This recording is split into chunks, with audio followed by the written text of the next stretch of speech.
João 14, verso 16. Vamos ler esse texto. João 14, verso 16. O texto diz: E eu rogarei ao Pai, e Ele vos dará outro Consolador, para que fique convosco para sempre. Isso é um cuidado, né? Eu vou, mas não vou te deixar só. Vou te mandar outro Consolador. E detalhe, Ele vai ficar com você para sempre. Não é por um tempo, para sempre. Ele manda o seu Espírito.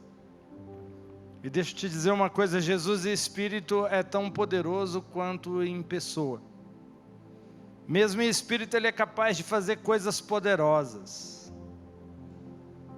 Jesus está presente na pessoa do Espírito Santo. Ele está fisicamente no céu, porque Ele ressuscitou. Ele não ressuscitou em Espírito, Ele ressuscitou com um corpo glorificado. Ele tem um corpo. Ele se mostrou para os discípulos, só que o corpo dele transcende, atravessa paredes, portas, aparece. É um negócio diferente. Ele tem um corpo glorificado, e um dia quando a gente se encontrar com Ele, nós iremos vê-lo. Por quê? Porque nós seremos como Ele, teremos um corpo glorioso como o dele. Somos parte dele. Mas fisicamente Jesus está no céu, à direita do Pai. Mas isso não significa que Ele seja ineficaz na terra. Não significa que Ele está distante e não possa fazer nada. Na terra, o seu Espírito está conosco. O Espírito Santo está conosco, atuando, governando, com autoridade e poder. Da mesma forma que Jesus fazia na terra, o Espírito Santo faz hoje. Só que Jesus ainda deu um detalhe, Ele falou: obras maiores vocês farão. O poder do Espírito Santo pode fluir na sua vida. Como se Jesus estivesse do seu lado. Ele está do seu lado. O mesmo poder que fez com que Ele andasse sobre o mar. O mesmo poder que transformava água em vinho. O mesmo poder que curava enfermos, leprosos, aleijados, paralíticos. O mesmo poder está aqui hoje, disponível, atuante. Só que quando Ele estava na terra, Ele estava em uma posição geográfica. Ele encontrava com pessoas dentro daquela geografia. Sabe por que vai fazer obras maiores? Porque agora na pessoa do Espírito Santo Ele está em toda parte. O negócio é mais poderoso. Agora Ele não está mais preso a uma cidade, a um bairro, a casa de alguém. Nesse exato momento, o Espírito Santo está curando, libertando, salvando pessoas em todo o planeta, de forma poderosa, de forma sobrenatural, em toda parte. O Espírito Santo em nós, Ele é capaz de fazer tudo e mais do que Jesus fez. E Ele está presente conosco na terra, de forma ativa. Entenda, o poder de Jesus não se dissipou quando Ele foi para o céu. Acabou o poder. Não. Continua aqui. Deus continua fazendo através do Espírito Santo. Por isso que Ele foi enviado. Lembra do primeiro milagre que Jesus fez? Foi um casamento, um milagre de luxo. Não foi a cura de alguém, não foi a libertação de alguém, foi um milagre em um casamento. Havia um casal, havia o pai da noiva fazendo uma festa, celebrando o casamento da filha. Pelo texto a gente percebe que o pai era rico, porque ele tinha muitos recursos. E de acordo com a cultura judaica, quem fazia isso era o pai da noiva. Então ele gastou bastante dinheiro, só que, apesar dessa riqueza, apesar dessa capacidade econômica que ele tinha, o vinho acabou. E o vinho acabar numa festa judaica de casamento é trágico. É a pior coisa que pode acontecer. É vexatório, é uma vergonha, para não dizer uma desgraça. O vinho não poderia acabar, poderia acontecer qualquer coisa. O vinho, ele, para a cultura judaica, é um indicador de riqueza, de celebração, de alegria. E ele havia acabado. A festa não havia terminado, mas não havia mais vinho. Aí Jesus entra em cena com o primeiro milagre, transformando água em vinho. Jesus disse: pega essas 6 talhas com água.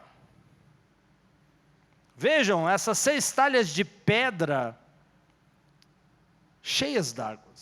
Número 6 na Bíblia é o número do homem, representa o esforço próprio, a capacidade humana.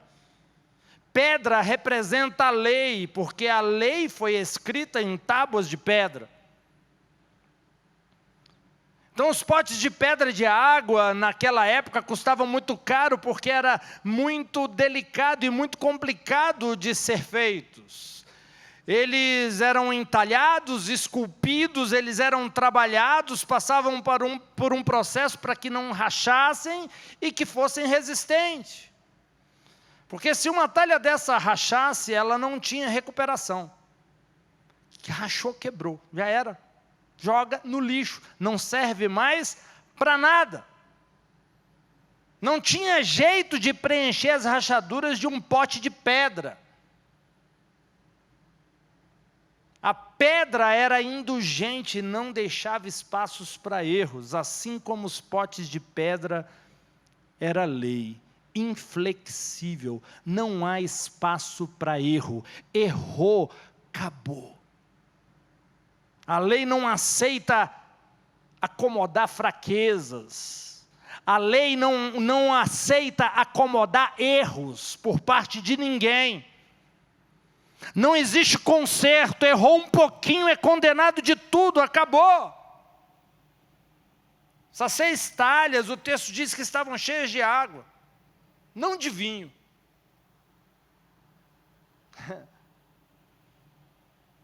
Isso indica a incapacidade do homem de guardar a lei. A incapacidade do homem. Mas onde o esforço do homem não era suficiente, onde a provisão de um homem rico não era suficiente, Jesus aparece e faz o impossível. Ele transforma a água em vinho. Ele soluciona o problema, ele traz uma solução. E não foi qualquer vinho, você conhece a história. Foi o melhor vinho. Os entendidos falaram: uau, deixou o melhor vinho para o final. Geralmente se faz o contrário, né? Você dá o melhor vinho, depois o cara já está meio para lá de baixo. E aí vem o próximo, né, mais inferior. Mas não, ele fala: você deixou o melhor vinho para o final. Perceba, em um instante Jesus transforma água em vinho. Se o homem fosse fazer vinho, primeiro tinha que plantar, tem uma plantação. Precisava de uvas, isso leva tempo. As uvas levam alguns anos para crescer, a árvore, o pé, amadurecer, ficar boa, até estarem preparadas e colhidas para poder fazer o vinho. Depois o vinho é feito e guardado por anos, 10, 20, 30, 40, 50 anos, dependendo de sua qualidade, para fazer um vinho de qualidade, para fazer um bom vinho. Jesus faz um bom vinho, o melhor vinho, sem passar pelo processo. Jesus não precisa de processo. Jesus não precisa passar por essa ordem que o mundo e que os homens são acostumados para fazer o melhor. Vocês estão me entendendo? Ele não passa por esse processo. Simplesmente ele pega a água, transforma em vinho e é o melhor vinho, em um instante. Tem gente que acha que os milagres de Deus têm que passar por um processo. Podem até passar por um processo. Mas Deus não precisa de processo.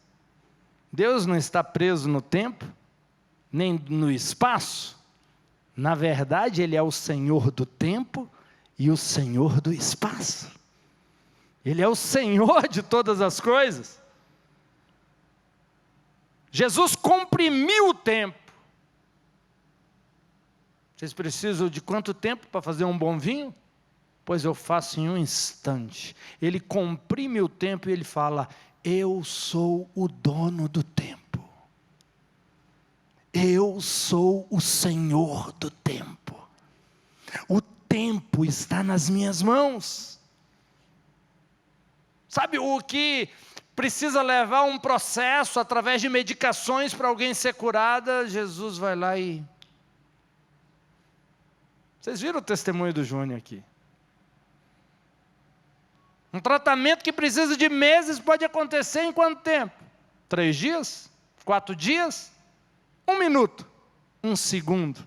Agora, no estalar de dedos. Ele é o Senhor do tempo, Ele é dono do tempo. Jesus pode fazer qualquer coisa em um instante.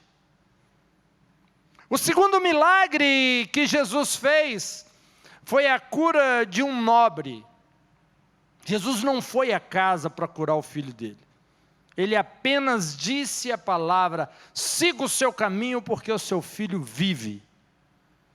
Veja, ele morava em Cafarnaum, a quilômetros de distância de Caná da Galileia. Não era uma viagem de poucas horas. Tanto é que depois da cura ele passou a noite em Caná, só no outro dia que ele foi. Para você ver a distância. Mas veja, Jesus não precisou ir lá curar. Ele só liberou uma palavra. Ele não precisou atravessar esse espaço para fazer um milagre.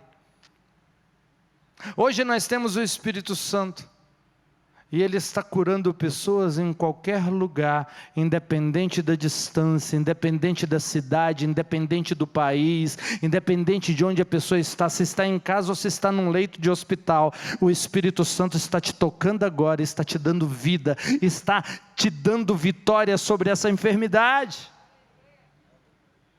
Não importa a distância. Nós estamos ministrando, o pastor Paulo, ele acabou de falar aqui, no momento profético, pessoas que estão ouvindo a mensagem, à distância, está sendo curada. Tem gente que pega a gravação da mensagem, manda para alguém, a pessoa escuta e é curada.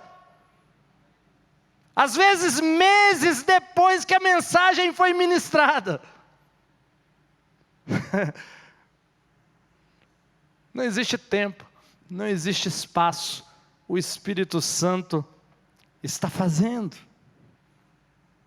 Com este milagre aqui, Jesus mostra que Ele é o Senhor do espaço também. Ele não está preso nem ao tempo nem ao espaço. Ele está fora disso aqui, dessa cronologia que nós estamos presos. Ele olha isso aqui de fora. Ele vai de Gênesis a Apocalipse assim, em 2 passos, e olha toda a história da humanidade. O fim, o início, ele é o alfa, o ômega, o princípio, o fim. Ele passeia pela história, ele volta para o início, ele volta. Ele não está preso a esse tempo. Ele é o Senhor de todas as coisas. E basta uma palavra dele, basta a sua vontade. E nós sabemos a sua vontade através da sua palavra. E toda a história, e as pessoas, e os seus filhos e filhas que estão na história, são tocados e alcançados pelo seu amor e pela sua cura. Mas a chave está na pessoa, ela entender, perceber e absorver o amor de Cristo. Eu já acompanhei várias pessoas que tiveram milagres. E o ponto de virada da maior parte é quando eles se convencem do amor de Cristo. Esse é o ponto de virada.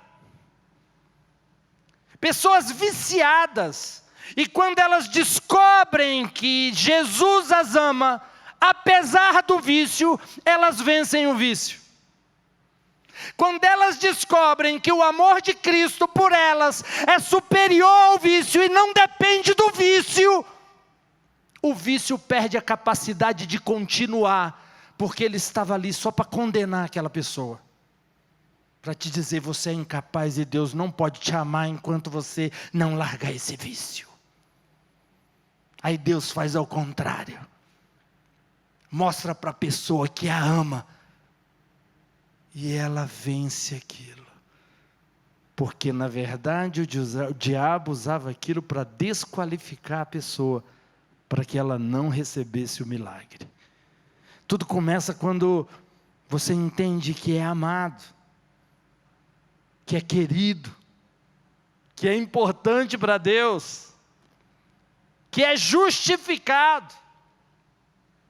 Jesus nos justificou. O que é justificação? É estar em um estado como você nunca tivesse pecado na vida. Não é perdoar, é justificar a palavra. Você é justiça de Deus em Cristo. Você é justo em Cristo Jesus. Justificado é isso. Romanos 3, verso 24 vai dizer. Romanos 3, verso 24. Sendo justificado gratuitamente pela sua graça. Como é que foi? Gratuitamente, né? Beleza. Pela redenção que está em Cristo Jesus, a quem Deus estabeleceu como propiciação, pelo seu sangue, pela fé, para demonstrar a sua justiça, porque na sua tolerância Deus deixou de lado os pecados que foram cometidos anteriormente, para demonstrar no tempo presente sua justiça, para que ele seja justo e o justificador daquele que tem fé em Jesus. Propiciação é a palavra grega hilasterion, tem o significado de propiciatório. Propiciatório é a tampa da Arca da Aliança, é uma parte importante, onde o sangue era aspergido. A Arca da Aliança era um caixote retangular, onde tinha uma tampa que era o propiciatório. A arca, o caixote retangular, ele era de madeira de acácia, uma madeira forte, uma madeira resistente, coberta de ouro. E o propiciatório, que era a tampa, onde tinha 2 querubins, um de frente para o outro, olhando para dentro da arca, era de ouro maciço, era de ouro batido, de ouro sólido. Essa era a estrutura da Arca da Aliança. E a Bíblia diz que Jesus era o nosso propiciatório. Ele é a arca aponta para ele. E a arca da aliança era composta de 4 partes, essa caixa retangular, o conteúdo da caixa, e o conteúdo principal da arca eram os 10 mandamentos, era a lei de Moisés, que estava lá dentro. Era a parte principal.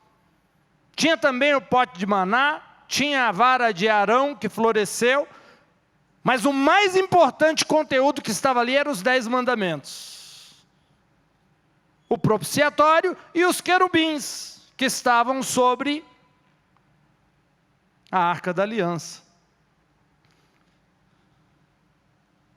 O propiciatório é uma parte importante porque aponta para onde o sangue está. E os querubins, quando eles olhavam para dentro da arca, eles procuravam o sangue.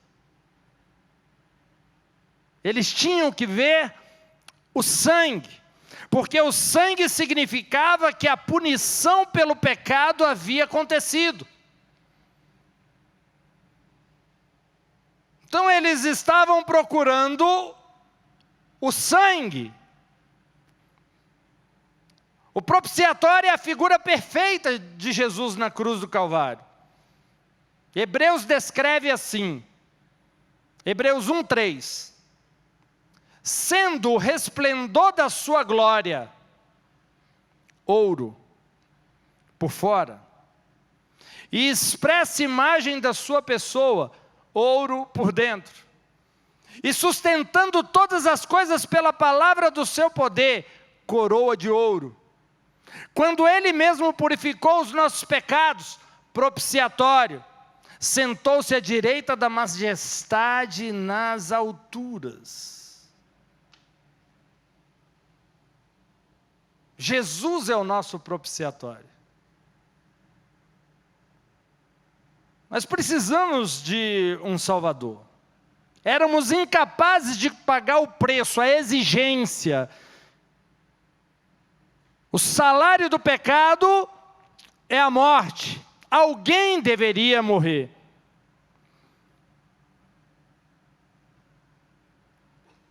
Entenda, a lei, ela não entende aquela coisa, olha, eu estou fazendo o meu melhor.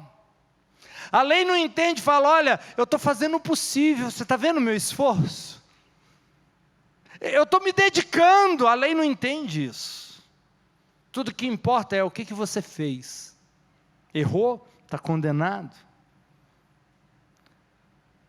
O homem foi incapaz de cumprir a lei porque ele não tinha a lei no seu coração. Mas Jesus é comparado com a arca. E onde que estava a lei? Dentro da arca. Jesus conseguiu cumprir a lei porque a lei estava nele.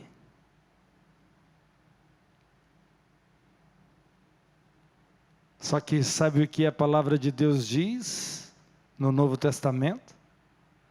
Porei minhas leis no seu interior, as escreverei no seu coração.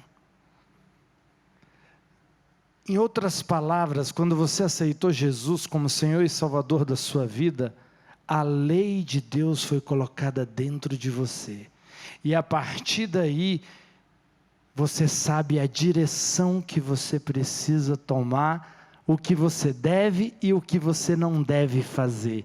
Porque assim como Jesus é, você também é. Também nós somos nesse mundo. Amém? Você está me entendendo?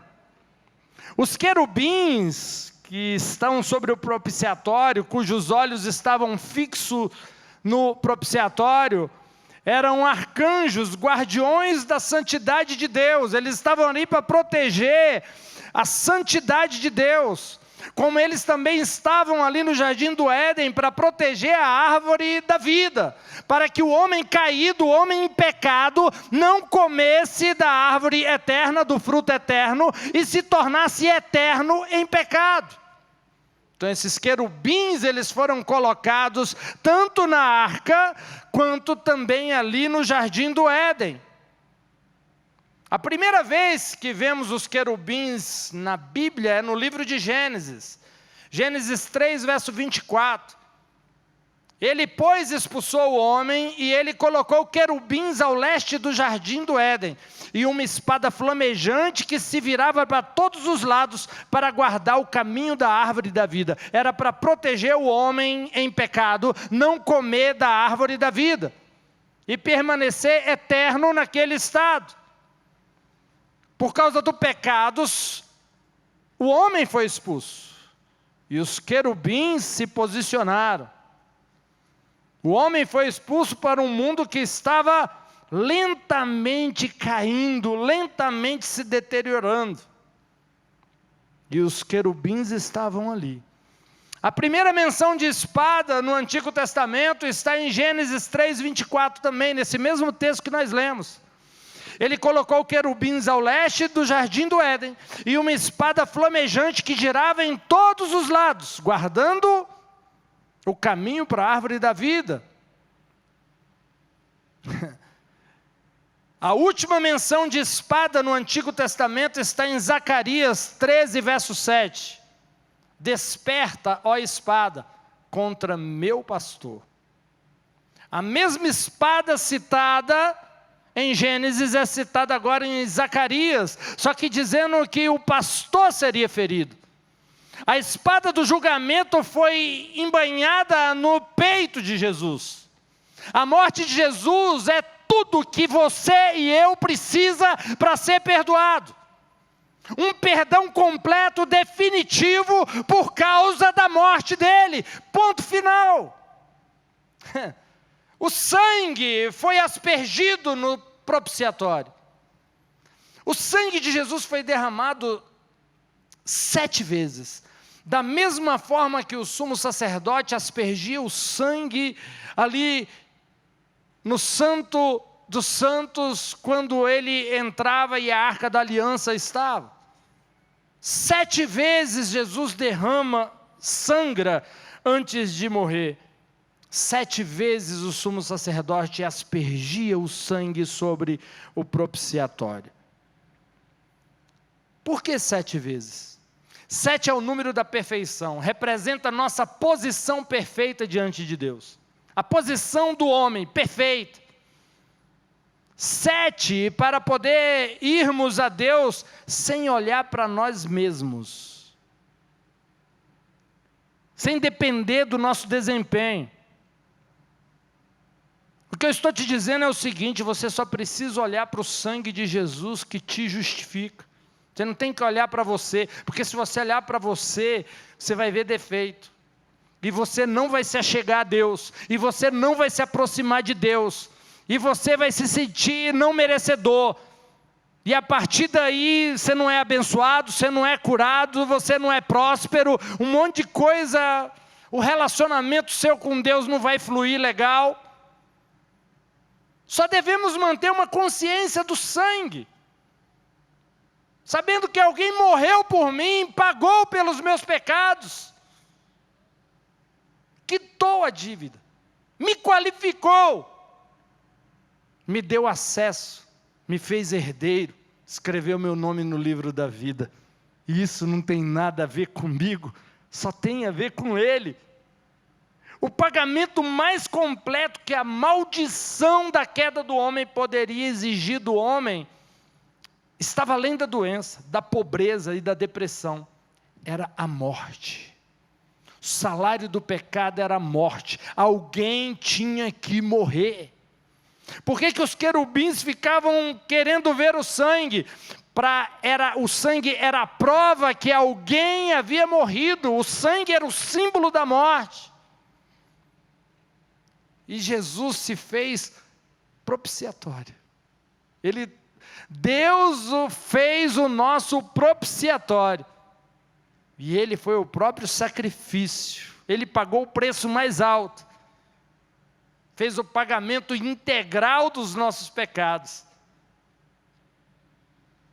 Deus olha para você e não tem pendência em você. A verdade é essa. Deus não tem nada em seu coração a não ser amor por você. As pessoas que entendem isso vão ter uma vida mais de vencedor, mais do que vencedor, vai ter uma vida mais do que o bastante, mais do que o suficiente. Mas se você não entende esse amor, realmente você vai olhar para si, para o seu desempenho, para a sua qualificação. Veja que a Bíblia fala, o apóstolo Paulo vai falar de reconciliação. E em minuto algum a Bíblia fala sobre Deus reconciliar com o homem. Somos nós que precisamos nos reconciliar com Deus. A Bíblia não diz que Deus está se reconciliando com o homem. A Bíblia diz que o homem está se reconciliando com Deus. Você quer ver? Coríntios 5, verso 18. Coríntios 5, verso 18. E tudo isso provém de Deus, que nos reconciliou consigo mesmo. Quem está reconciliando com quem? É Deus com a gente? O problema nunca esteve com Deus, o problema sempre esteve com a gente. Quer ver outro texto que reforça isso? Romanos 5, verso 10. Porque se nós, sendo inimigos, fomos reconciliados com Deus, quem precisa ser reconciliado? Quer mais um texto? Colossenses 1, 20. E que havendo por ele feito a paz pelo sangue da sua cruz, por meio dele reconciliasse consigo mesmo todas as coisas. A inimizade nunca esteve no coração de Deus. A inimizade sempre esteve no coração do homem. Deus nunca teve brabinho com o homem. Quando Adão peca, quem falta ao encontro? Foi Deus? Deus vai para o encontro e fala: Adão, cadê você?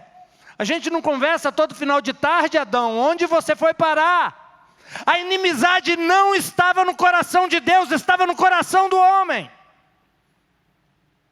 Deus sempre teve amor pelos seus filhos. Sempre.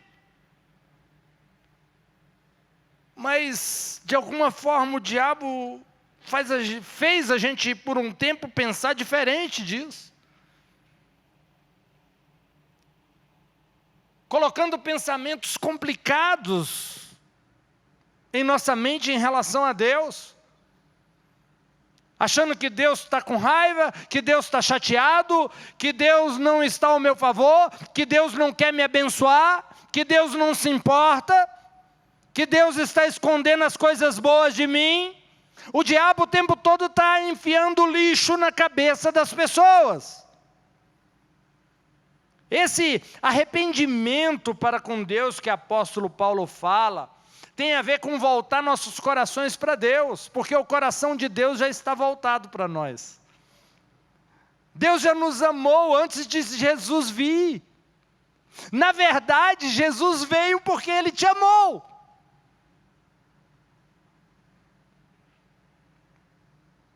E Ele te amou, não foi esperando a sua correspondência. Não, se Ele tiver uma atitude de amor por mim, eu vou amar Ele. Não, Deus amou o mundo de tal maneira que deu seu Filho unigênito. Antes da fundação do mundo.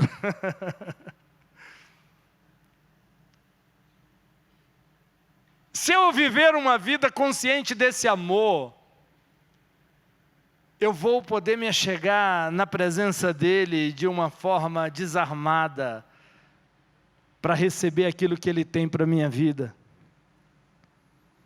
Todas as reivindicações da justiça de Deus são plenamente satisfeitas no sangue de Jesus.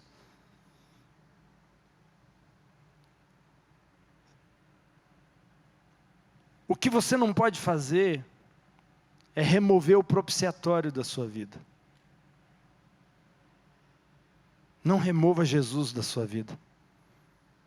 Houve um caso na Bíblia em que alguém removeu o propiciatório para ver o que tinha dentro. Deu ruim. 1 Samuel 6,19. Olha o que acontece quando você remove o propiciatório para dar uma espiadinha na lei que está lá dentro. E o Senhor feriu os homens de Bet-Semes, porquanto olharam para dentro da arca do Senhor. Feriu do povo 50.070 homens, então o povo se entristeceu, porquanto o Senhor fizera tão grande estrago entre o povo. Deus não te chamou para você ficar espiando a lei. Toda vez que você espiar a lei, ela vai te exigir algo de você que você não é capaz de dar. E quando você não der o que ela te pediu, vai vir morte, vai vir destruição, vai vir problema. A lei é para estar dentro da arca, e com a arca fechada, com um propiciatório por cima. Não remova o propiciatório. Não remova Jesus da sua vida. Senão só vai sobrar a justiça própria. E aí o diabo te pega. Porque quando o homem está na sua justiça própria, ele é uma presa fácil para Satanás. Porque a justiça do homem é falida. Porque a justiça do homem é pequena. Porque a justiça do homem é incapaz. Jesus é o nosso propiciatório e não deve ser removido da vida de ninguém.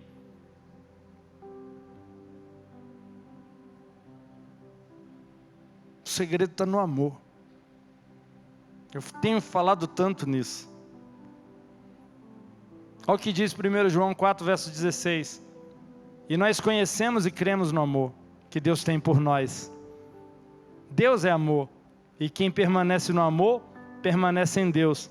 E Deus nele.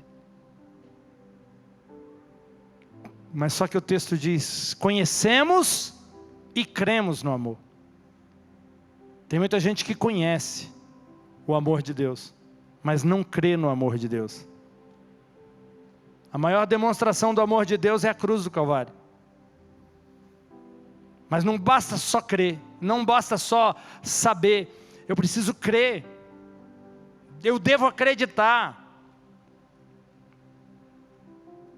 Para finalizar, eu quero citar 2 personagens bíblicos que não acreditaram que eram amados, e veja o que aconteceu com eles. O filho pródigo é o primeiro. Ele deixa a casa do pai, desperdiça sua herança, numa vida pródiga, cai na pobreza, perde tudo. Só que ele não volta para a casa do pai imediatamente. Foi trabalhar com animais sujos, imundos, porcos.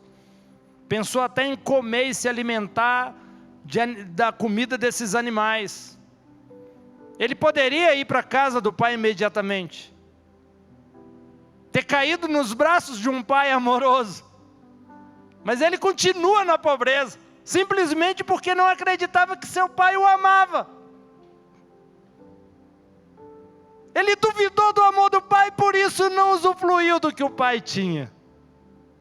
Quando você não acredita no amor de Deus por você, você não tem liberdade de chegar na presença dele para receber aquilo que ele tem para te dar. Você continua trabalhando com os porcos, vivendo à margem, não tendo tudo aquilo que é seu direito e sua herança em Cristo Jesus. Outro personagem foi Mefibosete. Antes de Davi ser rei, ele fez uma aliança de sangue com Jonathan. E quando Davi se torna rei, ele quis abençoar toda a descendência de Jonathan, era seu amigo amado, amigo do coração, ele queria abençoar. Mas Mefibosete, filho de Jonathan, estava escondido, porque ele pensava que Davi queria matá-lo. para exterminar toda a linhagem, às vezes talvez com medo de perder o trono. Ele viveu uma vida de pobreza e medo por muito tempo. Ele podia estar no palácio do rei, usufruindo de tudo. Ele tinha um título para estar na mesa de Davi, mas ele não reivindicou, ele não recebeu, ele não experimentou, simplesmente porque ele acreditava que Davi não o amava. Quando você acredita que Deus não te ama, você vive com a doença porque você acha que ela faz parte da sua vida. Quando você acha que Deus não te ama, você não chega e pede para Ele, porque você acha que Ele não vai te dar, afinal você não crê de fato no amor dEle. Você sabe do amor dEle, mas você não crê. Mas o texto que nós lemos aqui diz que nós precisamos saber e crer no amor dEle por nós. Esses dois personagens demoraram para viver o que eram de direito deles, simplesmente pela dúvida do amor. Eu estou falando com pessoas aqui, que não estão vivendo a vida que devem viver, que é a vontade de Deus para a sua vida, porque você ainda não crê no amor dEle por você. Você conhece o amor dEle, mas você não crê ainda. Quando você crê, você vai sentar na mesa, você vai fazer parte, você vai ter intimidade. Quando você crê que é amado, não pelo que você fez, Ele te ama, independente de qualquer coisa. Essa é a chave para você viver uma vida abundante e experimentar o amor de Deus na sua vida. Feche seus olhos.